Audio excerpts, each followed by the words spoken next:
welcome to Season 1, Episode 4 of Jay's Book Reviews. If you're new to this channel, welcome. We hope you enjoy this video.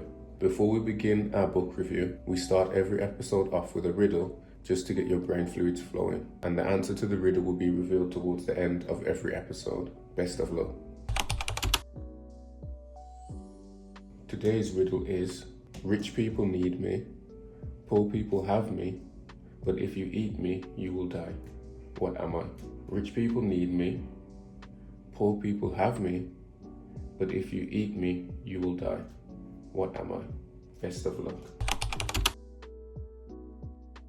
Today we are going to be reviewing a book entitled Unconscious Branding by Douglas Van Praet, published in 2012. Its genre is neuromarketing and business. Douglas Van Praet is a neuroscientist, hypnotherapist, and the vice president of Deutsche LA, a renowned marketing company who have helped market and advertise products for Volkswagen, Sony, HTC, Dr. Pepper, and many more. Praet put this book together after he attended a marketing conference in California, which was full of marketing executives and advertising professionals. At this conference, Praet professed that consumers were not in control of their brand choices. Instead, he stated that consumers choose particular brands based off unconscious impulses rather than conscious decision making. Everybody at the conference was shocked to hear this. So to further elaborate and contextualize his ideology, Praet put together this book. Within it, he outlines the relationship between the conscious mind and the unconscious mind, while simultaneously correlating this relationship with its effect and connection with consumerism. This book is 337 pages long, divided into 2 parts and 10 chapters. Part 1 is entitled The Science Below Our Deeper Behavior. Within this part, Praet discusses some interesting phenomena of human consumption and consumerism, which aim to highlight the fact that a lot of our behavior as humans and/or consumers is impulsive and unconscious.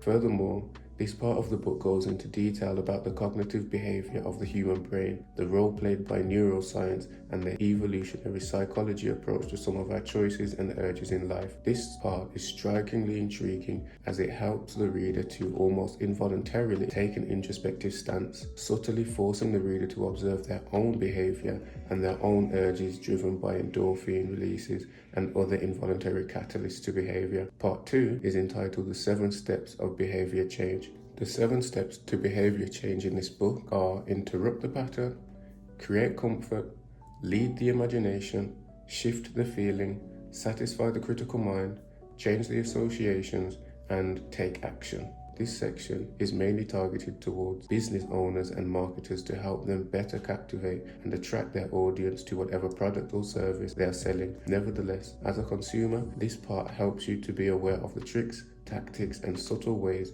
that companies use branding and neuroscience to influence you to buy their products. For presentation out of a possible 10, I'm going to give this book a strong 10 out of 10.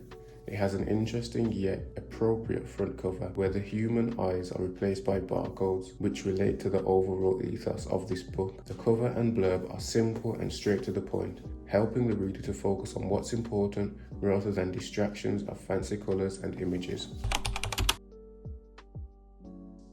For writing style out of a possible 10, I'm going to give this book a 9 out of 10. This book consists of a simple writing style that even a child would be able to grasp. This is good because when discussing topics like psychology, neuroscience, and marketing, the simpler the language, the better chance the listener or reader has of understanding the information being presented.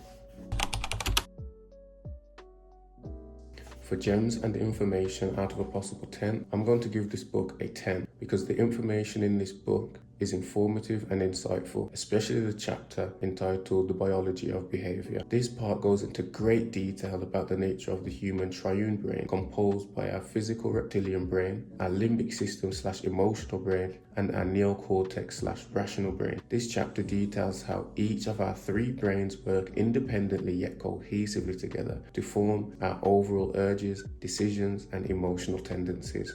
I've even created a diagram towards the end of reading this book to better grasp the understanding of the triune brain.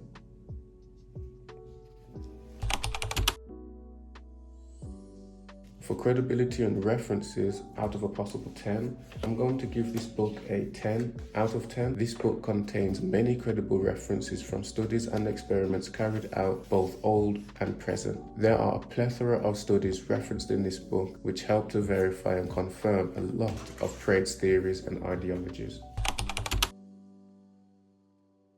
For the possibility of reading another book by this same author out of 10, I'm going to give this a 10. Between the great amount of knowledge and the easy to read presentation of it, I would definitely read another book by Douglas Van Pratt. Overall, after adding up all of the scores for this book, of a potential 50, this book has scored a rating of 49 out of 50.